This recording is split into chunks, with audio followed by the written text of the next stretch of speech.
Est-ce que tu t'es déjà demandé c'est quoi les métiers les plus payants au Québec, au Canada? Ben, je t'ai fait un récapitulatif des métiers, des secteurs de métiers les plus payants. On regarde ça. Salut tout le monde, c'est Michael Wolf. Bienvenue sur ma chaîne. Si ta liberté financière te tient à cœur, ben je t'invite à t'abonner dès maintenant parce que c'est exactement de ça qu'on parle ici. Bon, le premier secteur de métier les plus payants au Québec, au Canada, c'est le secteur de tout ce qui englobe la finance et la comptabilité. Ben oui, qui aurait cru que la finance c'est payant? En passant, je vais tenter de te donner 3 positifs et 3 négatifs pour chacun des secteurs. Positif, ben la finance, c'est très en demande. C'est un métier de bureau, donc tu risques pas vraiment de te blesser. Et tu t'habilles en veston-cravate, il y en a qui trouvent ça positif.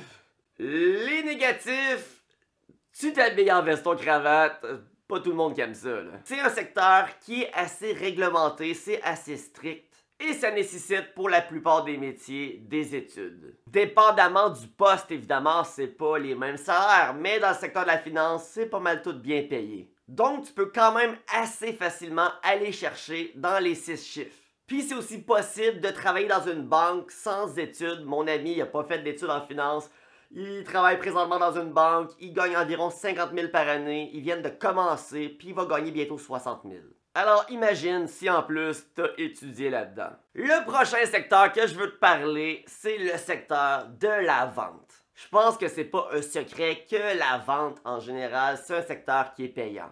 Il y a la possibilité d'avoir un salaire fixe plus la commission, comme il y a possibilité d'avoir aucun salaire fixe et d'être seulement payé à commission, donc selon tes performances. Les positifs, ben t'as pas besoin d'études. Tu peux vraiment faire grimper ton salaire rapidement si tu apprends vite puis que t'es bon.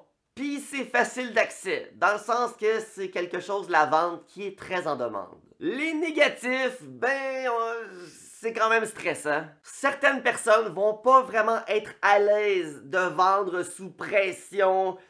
Achète-le, achète-le, puis même de mentir parfois, parce qu'on va se l'entendre, les vendeurs sont pas toujours honnêtes. Puis si t'es à commission, ben il va avoir de l'instabilité dans ton salaire. Tu vas avoir des périodes de l'année que tu vas gagner moins. Puis justement ça, il y a plusieurs personnes qui n'aiment pas ça. Pour devenir bon en vente, ben c'est beaucoup d'expérience que ça te prend. C'est beaucoup d'essais-erreurs. C'est pas un domaine facile, mais c'est un domaine qui en vaut la peine. Si tu deviens bon, tu vas vraiment faire de l'argent. Puis ça dépend toujours de vendre quoi. Si par exemple tu es un vendeur de chars, ben on s'entend que quand il y a des clients qui viennent, qui veulent déjà s'acheter un char, c'est beaucoup plus facile d'y vendre un auto, dans le fond, d'y conseiller quel type de voiture acheter, que si tu es un vendeur sous pression, que tu fais du porte-à-porte et que tu achales le monde. Je vends des systèmes d'alarme, c'est pas le même type de vente. Donc, en gros, la vente, c'est un métier que tu peux faire. Si tu es mauvais, tu vas faire 30 000 par année. Mais si tu es bon, tu peux aller chercher dans les 6 chiffres et même plus. T'es payé selon tes compétences. Fait que si t'es quelqu'un qui a vraiment envie, il a vraiment l'instinct de compétition, ben peut-être que la vente, c'est pour toi. Le troisième secteur, c'est un secteur que personnellement, je ne me verrais pas du tout là-dedans. Ben oui, le secteur de la construction. Électricien, plombier, maçon, toute la patente. Les positifs, c'est que ça demande pas trop d'études. C'est très payant.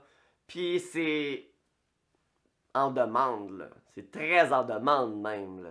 Les négatifs, ben c'est dur sur le corps, sur le long terme. Il y a des risques aussi de se blesser gravement. Puis je dirais que comme troisième négatif, c'est pas vraiment des métiers qui vont te permettre de vraiment évoluer en tant que personne sur les années.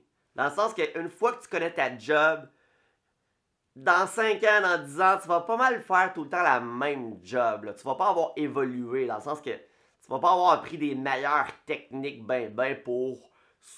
On se comprend, hein? Mais bon, la construction, c'est un domaine que tu peux faire 50 000, 100 000, même 150 000 par année. Quatrièmement, c'est pas un secteur, c'est un métier, mais c'est un métier qui est tellement en demande et un métier tellement important.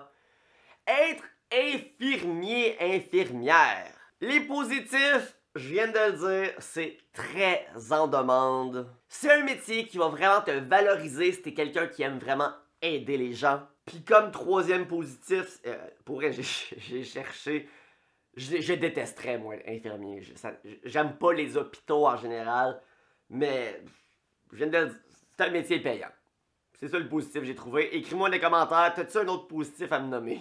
Les négatifs, ça prend quelques années d'études. Les conditions de travail semblent médiocres. Ça n'a pas l'air d'un métier facile. Puis le plus gros négatif, je suis le seul qui trouve l'uniforme lettre, là. Es-tu lettre, l'uniforme? Ah! Pas belle, pas beau tout de suite, non. Mais bon, en gros, tu vas faire genre 60, 70 000, puis j'ai même vu que c'est possible d'aller chercher dans les 6 chiffres. En cinquième position, le secteur du droit / légal. Notaire, avocat, éventuellement peut-être même juge. Positif, tu vas faire facilement dans les 6 chiffres. C'est bien vu par la société en général. Puis c'est un métier qui va te demander constamment à réfléchir. Si par exemple t'es avocat, on s'entend, j'imagine tu réfléchis un peu là.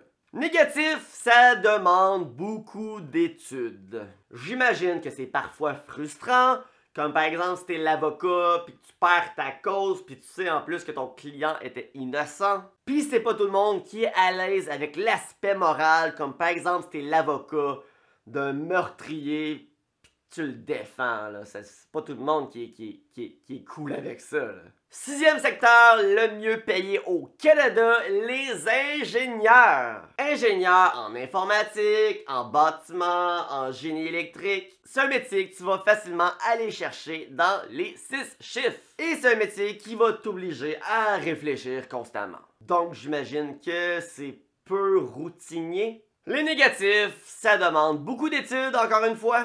Puis j'ai pas vraiment d'autres négatifs qui me viennent à l'esprit.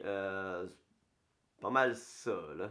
Septième secteur, la direction. Les directeurs des ventes, des opérations de finances, les vice-présidents, les présidents sur les conseils d'administration. Les positifs, ça demande pas vraiment d'études, c'est plutôt de l'expérience que ça te demande. Tu peux aller chercher dans les 6 chiffres. Puis, ben, c'est bien vu par la société. Je suis un directeur.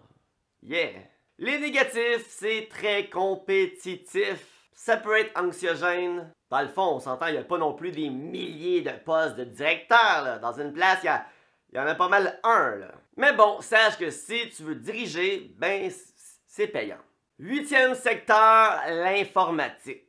Les programmeurs, les développeurs, les gestionnaires de projets informatiques. C'est tous des métiers qui sont bien payés. Les positifs, t'es sur un ordinateur, pis ça dans mon livre à moi, t'es un positif. On peut tout de suite passer au 9e. En 9e position, un des meilleurs secteurs, évidemment, les médecins. Et si en plus d'être médecin, tu es un médecin spécialisé, cardiologue, chirurgien, psychiatre, tu vas faire la grosse pièce. Les positifs, ben c'est très bien vu par la société, tu vas faire beaucoup de cash dans les 300 000 par année. Puis tu sauves des vies, donc de la valorisation, j'imagine. Les négatifs, t'as beaucoup de pression entre les mains, t'as quand même la vie des gens entre tes mains. Ça demande énormément d'études. Puis tu dois dealer avec beaucoup de gens malades, la mort. Ça doit pas toujours être facile mentalement. Et en première position, le secteur le plus payant, ben oui, entrepreneur. Ok, c'est un peu une blague, c'est un peu une joke, mais en même temps, c'est vrai. Parce que si tu veux vraiment faire beaucoup d'argent, tu dois être entrepreneur. Même les médecins qui font 300 000 par année, c'est pas comparable à quelqu'un comme les acteurs qui font des millions par année. Les seuls autres qui font ça, c'est les entrepreneurs. Les positifs, ben t'as un salaire illimité, tu peux aller chercher énormément. T'es ton propre patron, tu fais donc ta propre horaire. Les négatifs, la plupart du monde échoue. Certains trouvent ça stressant et ça demande de prendre des risques. Mais bon, être entrepreneur, ça t'apporte la liberté, et la liberté, ça n'a pas de prix. En passant, quand je fais ce type de vidéo-là, c'est vraiment difficile de mettre vraiment des salaires sur chacun des secteurs, sur chacun des métiers. Pourquoi? Si tu fais juste prendre infirmier, par exemple. J'ai regardé sur plein de sites, ils disent tous des salaires différents, il n'y a aucun site de vraiment fiable. Alors en gros, prenez ça avec un grain de sel, faites vraiment vos propres recherches, s'il y a vraiment un métier là-dedans qui vous intéresse. Ce type de vidéo, c'est toujours juste une approximation, ça peut te donner une bonne idée, et ça peut te donner évidemment des suggestions si tu ne sais pas quoi faire de ta vie. Mais ça change pas que tous les secteurs que je viens de nommer, c'est des métiers conventionnels, très payants, qui sont pour la plupart en demande. J'espère que tu as apprécié la vidéo et sur ce, je vous souhaite à tous et toutes une excellente fin de journée.